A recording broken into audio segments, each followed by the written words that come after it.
Thank you very much, Mr Deputy Speaker. Now, I know that many across this House will share my concerns that Brexit and the removal of hard-won EU legislation will mean a race to the bottom for workers' rights in the UK. So in that respect, it is at least a little bit encouraging to see a commitment to continuing to increase minimum wages. However, as I've said time and time again in this place, it does not go nearly far enough. The UK Government's pretendy living wage is not enough to live on. The real living wage, as calculated by the Living Wage Foundation, is set at £9 per hour or £10.55 in London. Mr Deputy Speaker, the pretendy living wage falls short of this. And for those of us who wish to see a highly educated, highly skilled, high-wage economy, it continues to be extremely disappointing that the UK Government chooses not to increase minimum wage levels to a level that people can actually live on. High wages are linked to increased productivity, which is an issue the UK has struggled with for many, many years, to increase staff retention and to higher standards of workers. A substantial increase in wages is not a choice between acting in the interests of businesses and the interests of employees. Mr Deputy Speaker, it's entirely possible to cover both. The attitude I'm hearing from the opposite benches is that the national living wage falls short of a real living wage, but we should celebrate it anyway because it represents a pay rise for working people. But, Mr Deputy Speaker, this represents a real lack of aspiration from the UK Government, a government which claims it wants to help people work their way out of poverty, but by whose actions they fail time and time again. If this UK Government really wanted people to work their way out of poverty, they would be investing in our labour markets, increasing the powers of trade unions and improving the rights of those in insecure work. The UK Government is presiding over one of the lowest rates of real wage growth amongst the advanced nations in the G20. Andy Haldane at the Bank of England has described the last 10 years as a lost decade for workers, and the measures today will do very little to address this problem. Mr Deputy Speaker, as things stand, the Chancellor is giving with one hand and taking away with the other. For those at the lower end of the income scale, the proposed increase in the minimum wage doesn't even offset the impact of the benefits freeze. I and my honourable friends in these benches have consistently called for an end to the benefits freeze, which is a pay cut by stealth for some of the lowest earning people in this country. And we welcome the Labour Party's commitment to scrap it, even if it didn't feature in their 2017 manifesto. Mr Deputy Speaker, I would like to address the age pay gap, the income inequality that the national minimum wage creates over age groups. The base impact assessment on this policy explicitly states that the purpose of a lower minimum wage for under 25 is to maximise the wages of low-paid workers without damaging their employment prospects. Further, within the impact assessment, it says the Government asks the Low Pay Commission to recommend separate national minimum wage rates by age band 16 to 17, 18 to 20-year-olds and 21 to 24-year-olds. There is no real evidence behind this to justify why this is necessary. And it's absolutely insulting to young people in my constituency and across these islands to say that employers would not want them if they had to be paid a fair wage. And quite apart from this, it entices employers to make hiring decisions based on age, encouraging unscrupulous employers to break the law. And make no mistake, Mr Deputy Speaker, this is state-sponsored age discrimination. If we look at the specific impact assessments here, the public sector equality duty sets out that the Government has to eliminate unlawful discrimination, harassment and victimisation and other conduct prohibited by the Act. The protected characteristics consist of 9 groups: age, race, gender, disability, religion or belief, sexual orientation, gender reassignment, pregnancy, maternity, marriage and civil partnership. If I was to say that any one of those other protected characteristics, Mr Deputy Speaker, gender, for example, that women could be paid lower than men, that would be against the law. But somehow, mysteriously, this impact assessment does not extend to age. And I would really like to see somebody, some smart lawyer, take a legal challenge against the Government here, because this is clear discrimination by Government in the terms of this statutory instrument on the basis of age alone. There is no justifiable reason for this policy. And to compound matters further, the proposal we are discussing today will increase the pay gap between the age groups. The uprating of the bill will mean that 24-year-olds can earn £90 less a month than 25-year-olds for the exact same job, amounting to a difference of more than £1,000 a year, and the gap will increase even further within the under-25 age groups, making it even harder for young people to get by. And since this was brought in 2016, Mr Deputy Speaker, 18 to 20-year-olds have seen the age pay gap between themselves and somebody on the higher rate go from £1.90 to £2.06. 16 and 17-year-olds have seen it rise from £3.33 to £3.86, that gap between the highest wage and all that they are legally entitled to be paid. And for apprentices, the gap has gone from £3.90 to £4.31. There is no justification in the impact assessment for this state-sponsored age discrimination.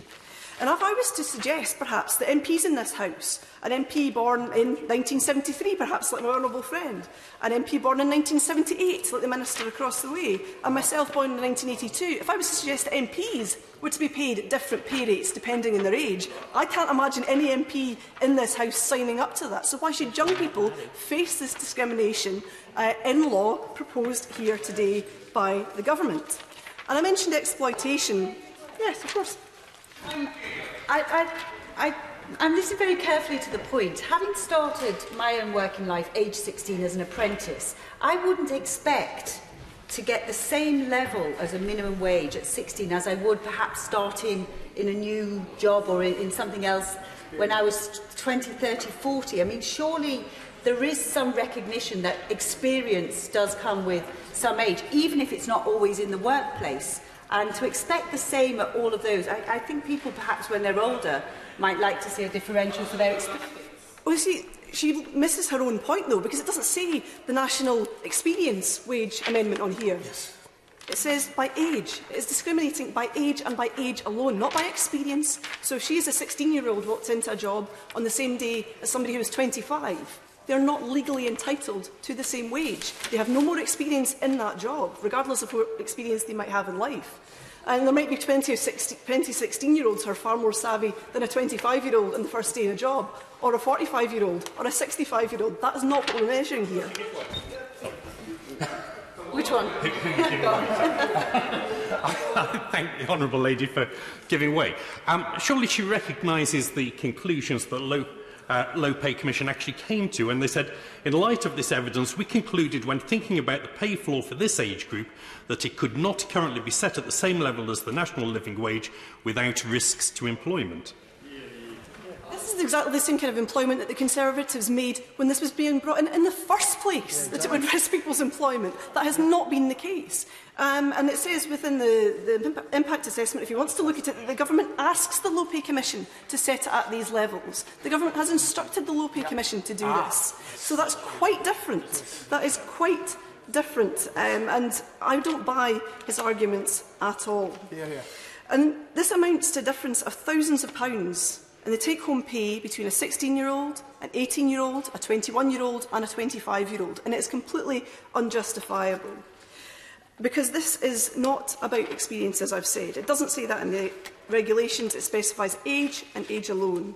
And I'd like to turn to a quote from the Young Women's Trust, who've done an excellent report that I would commend to the Minister, called Paid Less, Worth Less. And Sinead, who's 24, said, a 25-year-old starting out in their first job and just entering the workplace would have the same experience as a 16-year-old who's also just starting out. If companies want to pay based on experience, then that should be reflected in what they choose to pay people, but that's different in paying us on our age. She's absolutely correct. And at 25 or younger, many people have families of their own to support and their own responsibilities. And in the research by the Young Women's Trust, Tia mentioned specifically her circumstances, and she says, I'm a care leaver and I've lived independently since I was 17, so that makes my costs exactly the same as maybe like a 30-year-old who's living in a private rented flat. You have bills to pay like any other adult. Everyone gets hungry. Everyone has to pay for gas, electrics, toiletries, clothes and food. It all adds up the same, so I don't see why there should be a pay difference.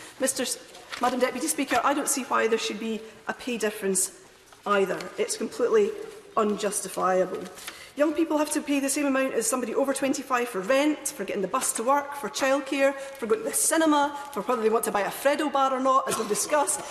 All those prices are exactly the same. They're not entitled to discounts on their rent because of their age. And indeed, they get less in benefits from this government as well because of their age. So they're doubly missing out here. Young people deserve the right to be paid a fair market value for their skills and not be subject to state-sponsored age discrimination. And Madam Deputy Speaker, I mentioned unscrupulous employers here. And when I was at school, it was well known amongst my peers that employers would pay young people that I was at school with up until the point that the employer had to pay them more. and then they would lose their jobs. And this is particularly true for people who are on zero-hours contracts in precarious employment who can be let go at a moment's notice.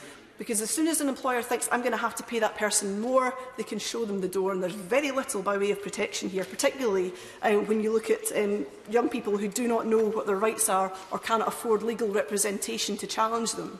And I had a constituent a few years ago now who worked in a bar when the rates went up, and she was pretty sure, because she was the oldest person employed in that bar, that that was the very reason she was let go, but she could not prove it. And that is the door that this government leaves open to unscrupulous employers to do this time and time again to workers, low-paid workers, often female workers in part-time jobs, to do those kinds of things, because they are able to do so by the law. They can get up to that point of doing it in law, and this government is aiding and abetting those unscrupulous employers in doing so.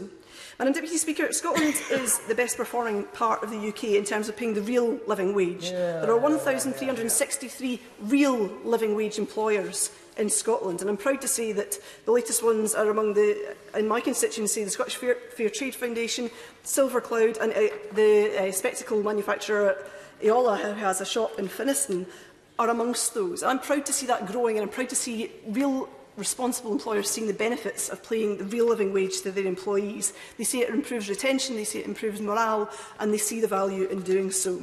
But these powers around minimum wage at the moment are not devolved. They stay with this government. This government is not interested, quite frankly, in making the change for young people in this country. So I ask the Minister, if she's not interested in doing this, will she devolve the powers to the Scottish Government and let us get on with the job?